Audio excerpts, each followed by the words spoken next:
자, 이번 시간은 특수한 법률행위라고 해서 대리행위부터 가지고 설명을 드리도록 하겠습니다. 그래서 작년에 좀 대리행위 중에 어려운 이상한 문제가 구성이 하나 됐던 바가 있습니다. 해서 자, 일단은 대리행위 보시게 될 테고, 그 다음에 이제 계약의 무권자리, 표현들이 허가구역 안에 토지 거래까지 유사한 쟁점들 같이 묶어서 확인을 하게 될 겁니다. 그래서 자, 정리를 하게 되면 먼저 대리권이라고 하는 거. 자, 우선 먼저 대리행위의 기본 개념을 가면 이런 논리 구조가 되게 되는 거죠. 갑이라는 사람이 본인이 됩니다. 그 다음에 을이라는 사람이 대리인이 되게 됩니다. 그래서 을이 병과 계약을 체결합니다. 이때 계약을 체결할 때 매도인란에다가 갑의 대리인 을이라고 표시하고 매수인란에 병이라고 표시하게 되면 이때 갑하고 병 사이에 일정한 법률 관계가 성립하게 된다라고 할 것. 그래서 이때 갑을 본인이라 부르고 을을 대리인, 그 다음에 병을 상대방이라고 부르게 될 텐데, 병이라는 사람은 대금을 갑에게 지급해야 되고요.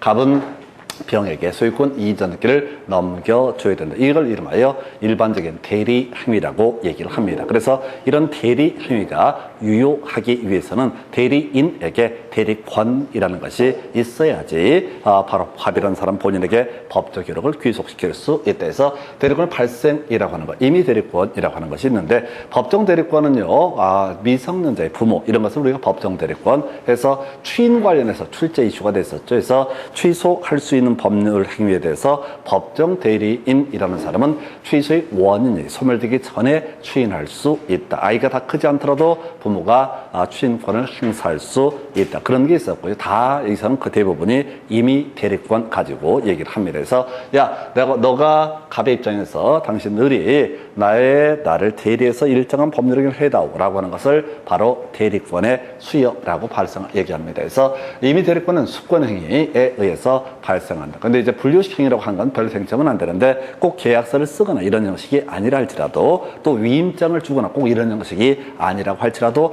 대리권은 수여할 수 있다. 이런 것들은 다 안 돼요. 자, 대리권의 범주라고 하는 거. 자, 임의 대리인, 끝머리 복대리인 선임할 수 있을 것이냐라고 하는 복대리인 설명 하나 드릴게요. 자, 복대리인, 빨간 대리인, 파란 대리인, 노란 대리인, 이 사람도 결국 뭐가 된다? 대리인의 일종이 되게 된다. 이렇게 가는 거야. 그래서 예를 들어서 정이라는 사람이 복대리인이 되게 된다라고 하게 되면은, 정이라는 사람이 복대리인이 되게 되면 이 정이라는 사람은 병을 만나서 법률 관계를 맺고 싶을 때 갑의 복대리인 정이라고 표시하고, 그 다음에 매수인란에 뭐라고? 병이라고 표시를 하게 되면 갑과 누구 사이에? 병 사이에 일정한 법률 관계가, 법적 관계가 성립하게 된다라고 하는 거. 그래서 일단 주의하실 게, 복대리인도 뒤에서 계속 논의하겠지만 대리인의 일종이고, 따라서 본인을 위한 것임을 현명 나타내서 일정한 법률 행위를 하도록 한다. 이렇게 전제를 삼습니다. 그런데 여기서 보니까 임의 대리인이라는 사람, 을이라는 사람은 지 멋대로 복대리인 선임할 수는 없고요. 본인의 승낙이 있거나 혹은 부득이한 사유가 있을 때만 바로 선임할 수 있다. 원칙적으로는 복대리인 선임할 수 없고 자신이 대리인으로서 법률 행위를 해야 되는데, 부득이한 사유가 있다. 자기가 아파서 이런 일들을 담당할 수 없다. 그러면 이때는 본인의 승낙이 없더라도 다 복대리인 선임할 수 있다. 또 본인한테 연락해갖고 승낙을 받게 되면 역시 자기도 자기 나름대로 이 물건을 팔아보고 복대리인도 또 나름대로 뛰어다니면서 물건을 팔 수도 있겠다라고 하는 거예요. 자, 그래서 출제 이슈가 됐던 것이 책임이 있다라고 하는 거. 다시 단순히 가야 돼. 내용을 보지 마시고요. 어떤 이유가 있어서 임의 대리인이 복대리인 선임을 했다고 해보겠습니다. 그러면 쟤도 대리인, 나도 대리인, 각자 알아서 가는 거니까 제가 뭐 대리권을 남용을 하든 말든 나는 아무 상관이 없어 라고 할 수 있는 것은 아니고요. 일정한 어떻다 책임, 선임 감독에 관한 책임이 있다라고 하는 거에서 복대리인 선임은 다음 단계에서 임의 대리인이 갖는 책임이라고 하는 거. 그래서 내용을 전체를 보려고 하지 말라고요. 어떤 이유가 있어서 복대리인 선임이 이루어졌다 그랬을 때 임의 대리인, 복대리인을 선임했던 임의 대리인은 어떤 법적 책임을 다 벗어나는 것이 아니라 일정한 법적 책임을 지게 된다. 이걸 우리 민법상 선임 감독에 관한 책임이 있다. 이런 식의 용어를 쓰게 됩니다. 자, 그 다음에 권한의 정함이 없는 없는 임의 대리인 크게 이 보존 행위 할 수 있고요. 이용 계량 행위 할 수 있다. 그냥 기본적인 맥락입니다. 해서 따로 이 대리권 수여할 때 뭐 예를 들어서 이 부동산을 팔아라 이렇게 구체적으로 권한에 정하지 않고 캐나다 이민 가시면서 너가 나머지 문제 뭐 재산세가 됐든 세금이 됐든 또는 임대료가 됐든 알아서 해라 라고 대리권을 수여하고 갔다면 이때 대리인은 이용 계량 행위 할 수 있고요. 또 보존 행위도 할 수가 있다. 큰 어려움은 없는 주제입니다. 근데 지난번에 문제 중에서 보존 행위만 할 수 있다. 이런 식으로 해서 틀리게 나왔던 적도 있습니다. 그래서 이용 계량 행위 할 수 있고요. 보존 행위 할 수 있다. 자, 그 다음에 시험 문제 매번 나오지만 절대 답이 안 되는 질문. 사례형 문제 구성할 때 맨날 나오는 게 계약 체결 대리권의 범주라고 하는 거 해서 계약 체결 대리권을 가지고 있다. 자, 그래서 갑이라는 사람이 을에게 이 부동산을 좀 팔아다오라고 하는 계약 체결 대리권을 수여를 했다라고 한다라면은 이때 자, 이 대리인은요 계약금을 받을 권리, 중도금을 받을 권리, 뭐 또 잔금을 받을 권리 이것도 대리권 안에 포함된다. 그 다음에 대금 지급기를 연기해줄 권한이라고 하는 것도 다 포함되게 된다. 그래서 이 계약 체결 대리권을 가지고 있는 을의 입장에서 어떻게든 간에 계약을 유지하고 계약의 내용을 이행하는데 이 정도까지는 대리권의 범주가 포함되지만 상대방의 채무를 이행하지 않았다고 해서 해제할 수 있는 권한은 어떻다 포함되지 않는다. 그래서 나머지 다 되고요. 바로 해제권은 어떻다 포함되지 않는다라고 하는 거. 자, 계약 체결 대리권은 개념을 잡으셔야 돼. 계약을 체결해달라고 대리권을 준 것이지 수틀린다고 계약을 해제까지 할 수 있는 권한을 부여한 것은 아니다라고 해서 해제권은 포함되지 않는다. 그럼 얘기 뭐 단순한 얘기야. 지금 정리하게 되면 임의 대리인 원칙적으로 복대리인 선임할 수 없지만은 일정한 요건 하에서도 다 선임할 수 있다. 대신 복대리인 선임했을 때 임의 대리인도 일정한 책임을 지게 된다. 복대리인 사고쳐고 대리권 남용을 하거나 이런 문제가 터졌을 때 임의 대리인도 일정한 선임 감독에 관한 책임을 지게 된다. 자, 그 다음에 임의 대리인이라고 권한에 정함이 없는 임의 대리인 보존 행위 또는 이용 계량 행위 할 수 있다. 계약 체결 대리권을 갖고 있는 대리인은요. 자, 계약금, 중도금, 잔금을 수령할 권한이라든가 또는 매매대금 지급기를 연기해줄 권한 등 포함되지만 해제권은 포함되지 않는다. 여기까지가 통계적으로 많이 나와요. 근데 답이 되진 않아. 그러면 이 문제에서 7년 동안 2번이나 3번 답을 뽑았던 주제가 뭐냐라고 했을 때 자, 보십시다. 우리 공부하는 순서 대리권 발생에 대해서 제일 먼저 공부를 할 거예요. 제일 가치가 떨어지는 파트 시험용으로는. 그 다음에 대리권의 범주 관련해서 어쩌고 저쩌고 얘기하겠죠. 그리고 그때까지 다 공부하고 살아남아 있는 사람이 대리권의 소멸이라는 것을 기억을 하게 될 겁니다. 사성파 끝이에요. 그래서 사성파 들어가면 어떻다? 사성파 들어가면 이때는 바로 대리권은 소멸하게 된다. 뒤에서 키워드가 뭐라고요? 소멸한다. 키워드가 뭐야? 소멸한다. 키워드 뒤를 보셔야 돼. 소멸한다 앞에 사성파라고 하는 거. 대리인의 사망, 대리인의 성년 후견 개시, 대리인의 파산 선고 있게 되면 어떻다? 대리권은 소멸한다. 복대리인의 복대리권의 소멸 사유, 대리인의 사성파 외에도 복대리인 스스로의 사성파 있으면 어떻다? 소멸하게 된다라고 해서 최근 문제 제일 들어왔던 문제가 소멸한다 앞에 대리인의 피한정 후견 개시가 있으면 대리권은 소멸한다. 틀렸어. 피성년 후견 개시. 자, 우리가 제한능력자 관련해서 미성년자 피한정 후견 선고, 피성년 후견인 이렇게 이제 피한정 후견인, 피성년 후견인 이렇게 대별하는데 피성년 후견인은 연세가 많으셔서 노망 들어갔고 어떤 의사 분별도 할 수 없는 상태를 가리켜서 뭐라고 한다? 피성년 후견이라 부르죠. 그래서 요걸로 사회적으로 이슈가 됐던 케이스가 롯데그룹의 신격호, 고 신격호 회장, 고양반이 가시기 전에 노망 났다고 해서 피성년 후견 선고를 받게 됩니다. 그런 게 하나가 있었고 피한정 후견 선고는 자, 판단 능력이 좀 부족하다라고 하는 의미고요. 완전히 의사결정의 자유가 사라지는 것이 아닌 것이 피한정 후견 선고. 그래서 대리인의 사성파, 대리인이 피한정 후견 선고를 받았다고 해서 대리권이 소멸하는 것은 아니다라고 하는 거. 정확하게 외우셔야 돼. 사성파. 사망은 안 나와. 사망은 너무 유치하니까 안 나오고 항상 성년 후견 개시하고 파산 선고 요걸 가지고 출제 이슈. 그래서 시험 문제 물론 이런 중간중간에 내용들 알아야지 지문 편안하게 읽어갈 수 있지만은 대리권 관련해서 출제 쟁점이 되게 되는 것이 뭐라고요? 바로 지금 사성파라고 하는 것이 대리권의 소멸사유라고 하는 것이 되게 됩니다. 과거에 이제 나왔던 것 중에서 끄트머리, 자, 관련 지문에서 틀린 것은 되어 있죠? 1번 지문 겁나 깁니다. 끄트머리 보니까 책임이 없다. 틀렸죠? 여러분 자료 보면 틀린 것을 고르셔. 과거에 나왔던 지문들 분석해 놨다고요. 책임 없다. 틀렸죠? 다 읽지 마요. 어차피 10초 안에 그 여러분들이 읽고 해석하고 독해하고 안 돼. 어차피 안 되는 거니까 책임 있다 없다? 책임 있다 이렇게 할 것. 자, 그 다음에 2번 질문 보존 행위만을 할 수 있다. 이렇게 유책에 틀리게 뽑았다고. 아, 양아치 새끼들 그냥. 3번 질문 보니까 자, 이렇게 나와 있네. 대리인에 대한 자, 본인의 금전 채무 기한이 도래했을 때 대리인은 본인의 허락 없이 그 채무를 변제하지 못한다. 그래서 이거 이 얘기예요. 자, 권한의 정함이 없는 이미 대리에 있어서 보존 행위라는 표현 가능하고요. 이용 계량행위 가능하다. 그래서 이게 뭔 소리냐면 이게 자, 갑이 본인이고 을이 대리인이 되게 됩니다. 그래서 자, 포괄적인 대리권을 수여했다. 너가 알아서 나 캐나다 2년 나가 있는 동안에 너가 이 재산 잘 관리하고 있어라 라고 했는데 생각해 보니까 을이 월세 같은 걸 받아서 통장에 다 짱 박아뒀어. 근데 을이 갑한테 받을 돈이 있다 라고 한다면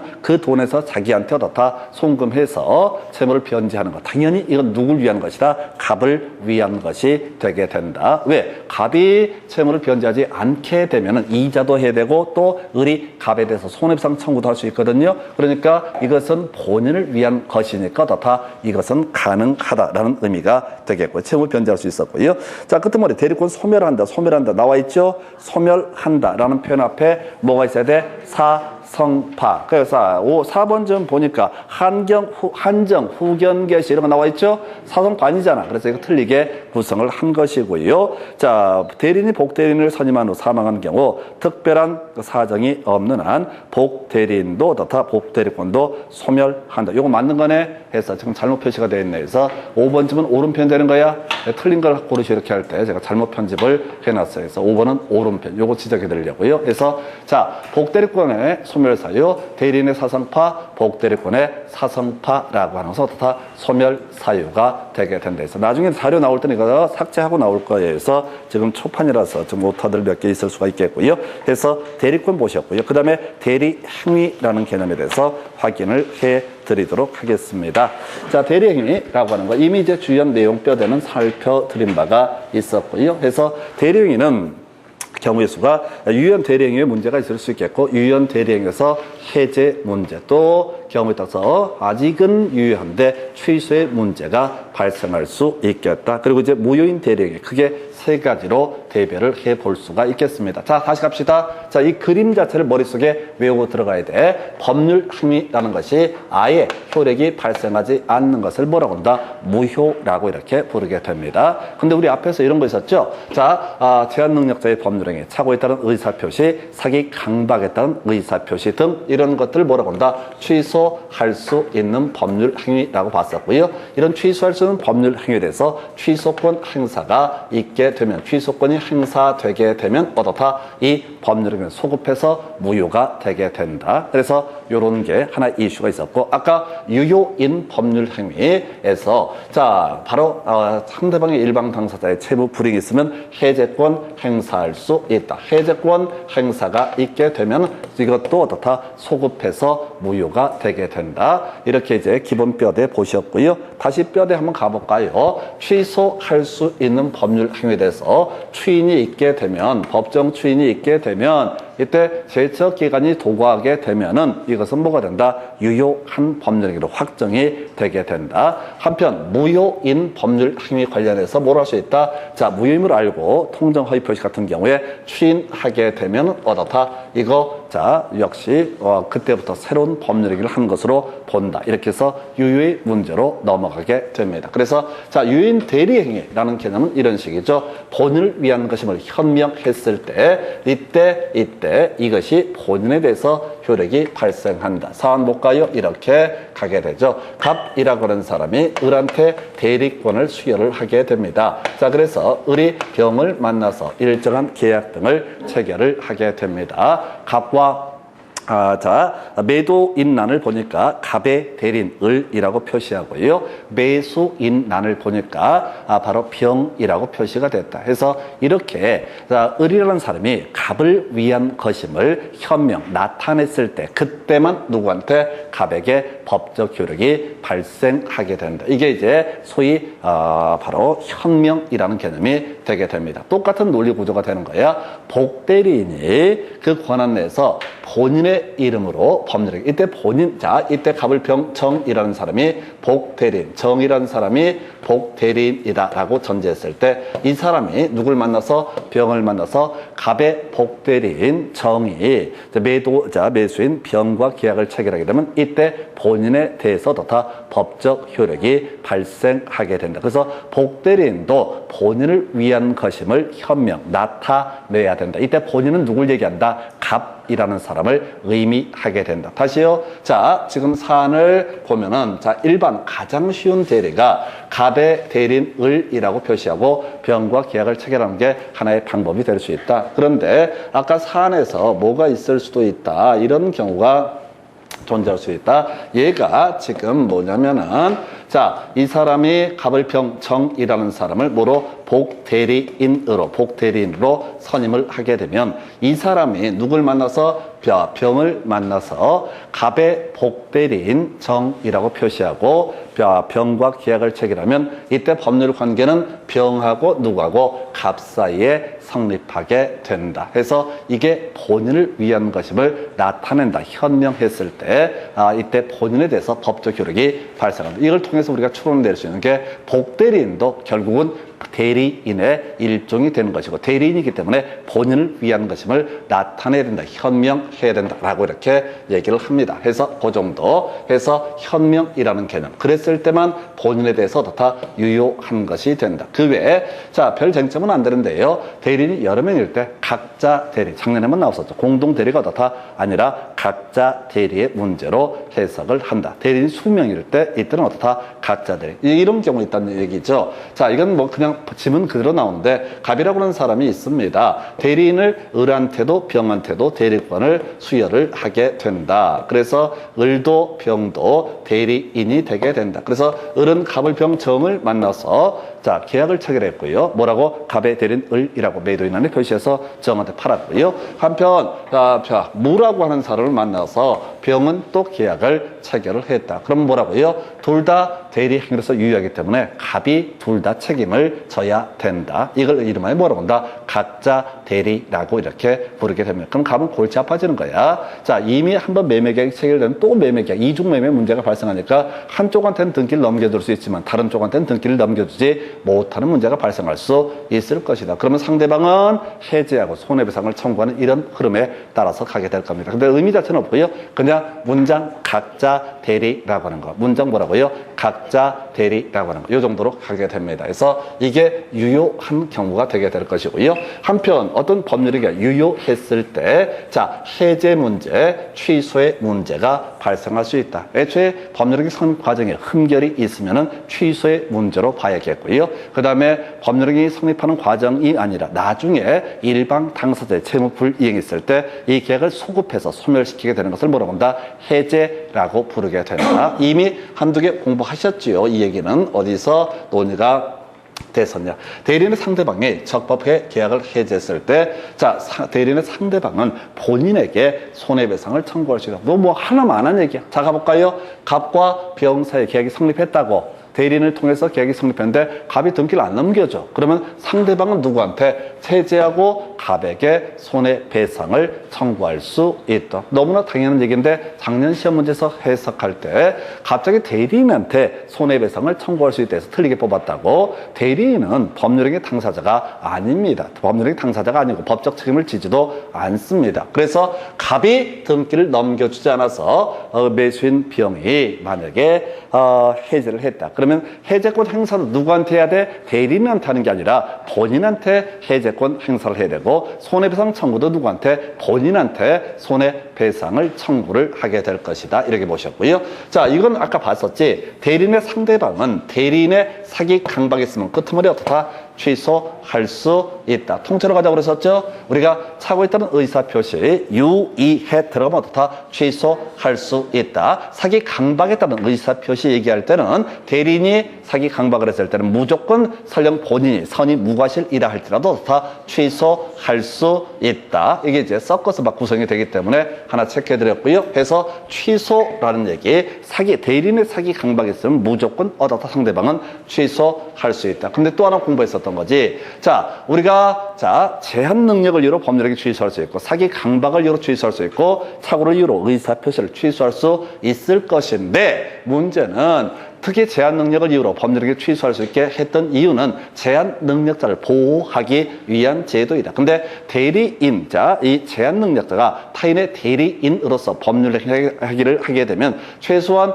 제한 능력자 스스로한테는 어떻다? 어떤 법적 효력도 발생하지 않는다. 그래서 이때 대리인의 제한 능력을 이유로 해서 법률행위를 취소하는 것은 허용되지 않는다. 그럼 정리하면 이거 있잖아. 이 부분은 아까 제한 능력 파트에서 선의 제3자 보호받지 못한다는 얘기야. 대리인이 제한 능력자가 돼서 법률행위를 했을 때 이거 취소할 수 없다. 요 얘기 그 두 개 세트였었고요.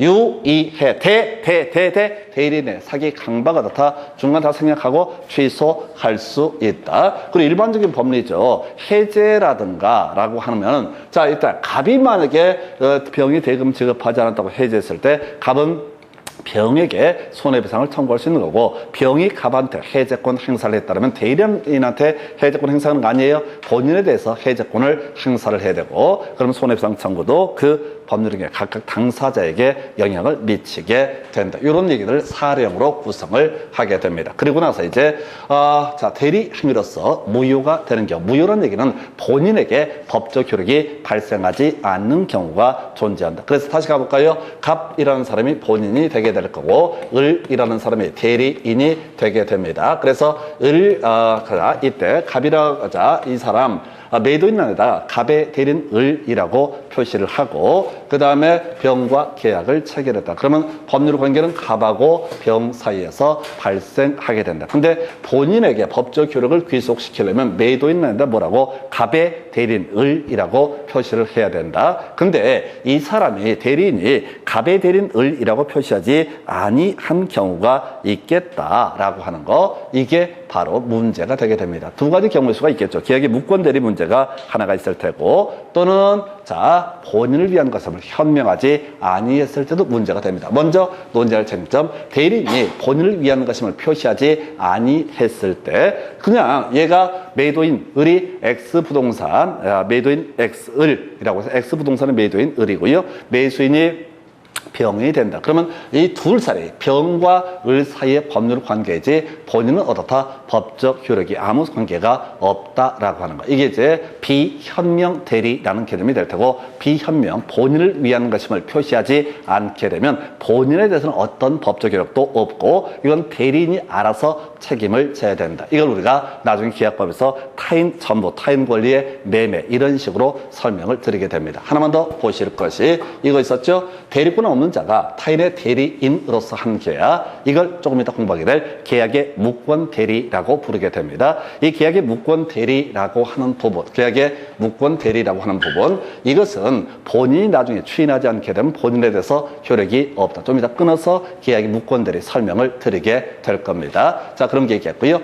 자, 요건 이미 한번 공부했었다. 어디서 공부했었어요? 비진이 의사표시 파트에서. 우리 비진이 의사표시 파트 첫 번째 논의 쟁점, 점점점은 비진이 의사표시에 해당한다라는 명제가 있게 되면은 거긴 뭐가 있어요? 일괄사직. 두 번째 출제 포인트, 비진이 의사표시는 유효다, 무효돼서 알았거나 알 수가 있었다라면 그건 무효. 그 다음에 몰랐고 알 수가 없었다. 그러면 유효. 세 번째 이슈가 대리권의 남용이라고 하는 거. 대리권의 남용에 대해서도 비진이 의사표시에 관한 규정을 준용하게 된다. 이런 식으로 논의가 전제가 됐었고요. 그래서 대리인의 대리권 남용을 그 상대방이 알았거나 알 수 있었다면 본인에 대해서 어떻다? 법적 책임을 물을 수가 없다라고 할 거. 이렇게 해서 비현명 대리라는 것은 대리인을 위한 법률 행위이기 때문에 본인에 대해서는 어떤 법적 책임도 물을 수가 없을 것이다. 그 다음에 또 하나, 계약의 무권대리, 뒤에 따로 공부할 주제입니다. 계약의 무권대리라고 하는 거, 본인이 추인하지 않게 되면 어떻다? 본인은 법적 책임을 지지 않는다. 그리고 세 번째가 바로 비진이 의사표시와 관련해서 대리권 남용이 있을 때 상대방이 그 사실을 알았거나 알 수 있었다라고 한다면 이때는 어떻다? 바로 본인에 대해서는 법적 책임을 물을 수가 없다라고 이렇게 가게 됩니다. 그 다음에 이제 아까 우리 자기계약 쌍방대리 있었죠? 앞에서 무효인 법률 행위의 추인이라고 하는 거, 자기계약 쌍방대리는 기본적으로 뭐가 된다? 아무런 효력이 발생하지 않는다. 이렇게 가야 됩니다. 자기계약 쌍방대리는 어떻다? 아무런 효력이 발생하지 않는다. 그런데 나중에 본인이 무효임을 알면서도 추인을 하게 되면 그때부터 새로운 법률 행위를 한 것으로 본다. 그래서 장래에 대해서 어떻다? 유효한 법률 행위가 되게 된다. 이런 식의 구조가 되겠습니다. 그래서 이렇게 무효인 경우, 본인에 대해서 법적 효력이 없는 경우 몇 가지 살펴드렸습니다. 한 번 더 정리를 해볼까요? 자, 대리 행위라고 하는 것이 유효하기 위해서는 본인을 위한 것임을 다 대리권부터 가볼까요? 대리권이라고 하는 거. 자, 범주 보니까, 자, 임의 대리인, 원칙적으로 복대리인 선임할 수 없다. 예외적으로 선임할 수 있다. 이때 책임져야 된다. 선임 감독에 관한 책임을 지게 된다. 권한의 정함이 없는 임의 대리에 있어서 보존 행위 혹은 이용 계량 행위 등을 할 수 있다. 그러나 또 하나 계약 체결 대리권을 가지고 있을 때 대리인에게는 계약 해제권이라는 것은 포함되지 않는다. 이런 것들이 있었고요. 자, 제일 중요했던 출제 포인트 사성파라고 하는 거, 대리인, 복대리인의 사성파라고 하는 거, 대리권 소멸사유, 복대리권의 소멸사유 있었고요. 지금 유효한 대리 행위라고 해서 가장 간단한 얘기죠. 자, 본인을 위한 것임을 표시한 의사표시, 본인에 대해서 법적 효력이 발생한다. 그래서 갑의 대리인, 을이라고 표시해야지 어떻다? 바로 이 본인에게 법적 효력이 발생한다. 근데 바로 비교해서 봤던 것이 본인을 위한 것임을 표시하지 않고 갑의 대리인 을이라고 표시하지 않고 그냥 매도 있는 애에 을이라고 표시하면 본인은 법적 책임을 지지 않는다. 그 외에 자, 계약의 무권 대리라고 해서 대리권을 수여받은 적이 없는 을이 갑의 대리인 을이라고 표시했다고 해서 본인이 법적 책임을 져야 하는 것은 아니다. 이건 나중에 계약의 무권 대리의 문제로 해석을 하게 되죠. 그 다음에 각자 대리라고 하는 것도 이슈. 복대리인도 항상 본인을 위한 것임을 현명해야 된다. 이때 싸가지 없이 대리인, 을의 대리인 이렇게 가는 게 아니라 본인, 갑의 복대리인, 병, 뭐 이런 식으로, 정, 이런 식으로 표시를 해야 된다. 이런 게 논의의 포인트. 자, 한편 대리행위라고 하는 거. 자, 일단 해제권은요, 본인과 상대방 사이의 문제로 보게 된다. 그래서 해제권 행사하면 본인이 만약 해제했으면 상대방에 대해서 손해배상 청구할 수 있고, 상대방이 본인에 대해서 해제를 했으면 상대방이 본인에 대해서 손해배상을 청구할 수 있다. 그 다음에 이제 우리 사기 강박에 따른 의사표시 관련 대리인의 사기 강박에 대해서는 무조건 취소할 수 있다. 이런 거 있었고요. 그 다음에 대리인의 제한 능력을 이유로 그 대리행위 자체를 취소하는 것은 아니다. 취소할 수 있는 것은 아니다. 이런 주제들 설명드렸습니다. 그리고 무효. 지금 다 설명드린 얘기들인데 대리가 하여튼 어려워. 자, 먼저 본인을 위한 것임을 표시하지 않았으면 어떻다? 이건 본인에게 법적 책임을 물을 수가 없다라고 하는 거. 요거 하나 있게 되겠고요. 두 번째, 자, 계약의 무권 대리라고 하는 거. 아들이 아버지의 대리인으로 개뻥을 쳐가지고 팔았을 때 아빠는 기본적으로 책임을 지지 않는다. 아빠가 책임을 지려면 소위 추인이라고 하는 것을 하면 그때부터 계약이 무권 대리라고 해서 본인이 책임을 지게 된다라고 할 것. 자기계약 쌍방 대리는 앞에서 공부했던 주제 일단 무효가 되게 될 텐데 무효임을 알고 추인을 하게 되면 그때부터 새로운 법률 행위를 한 것으로 본다 해서 지문 몇 개 체크해 볼까요? 자, 이 파트에서 주로 나왔던 출제 지문들. 자, 틀린 것은 해서 복대리는 끄트머리 대리인을 대리한다. 틀렸죠? 본인을 대리하는 것이고 복대리는 그 권한 내에서 대리인의 이름으로 법률행위를 한다. 틀렸죠? 본인의 이름으로 법률행위를 하게 된다. 유치한 거 이거 계속 내고 있습니다. 세 번째, 대리인이 여러 명일 때 공동 대리가 원칙이다. 틀렸죠? 각자 대리라고 하는 거. 4번, 대리인이 미성년자일 때 끄트머리 취소할 수 있다. 틀렸죠? 제한 능력을 이유로 대리인의 제한 능력을 이유로 법률행위를 취소하는 것은 허용되지 않는다라고 했을 때 요게 있겠고 대리인이 적법하게 계약을 해지했을 때 대리인의 상대방이 계약을 해지했을 때 그 상대방은 대리인에게 손해배상을 청구할 수 있다. 틀렸습니다. 본인에게 손해배상을 청구하는 것이지 대리인에게 손해배상을 청구하는 것은 아니다. 이게 29회 때 나왔던 주제예요. 그래서 해제라고 하는 것은 그 상대방에 대해서 상대방의 입장에서는 누구라고요? 대리인이 아니라 본인이라는 사람이 상대방이 되게 된다. 그래서 이 정도가 대리 행위에 관한 주제 보셨고 잠시 끊었다가 계약의 무권 대리 표현들이 허가구역 내 토지거래 같이 묶어서 보겠습니다.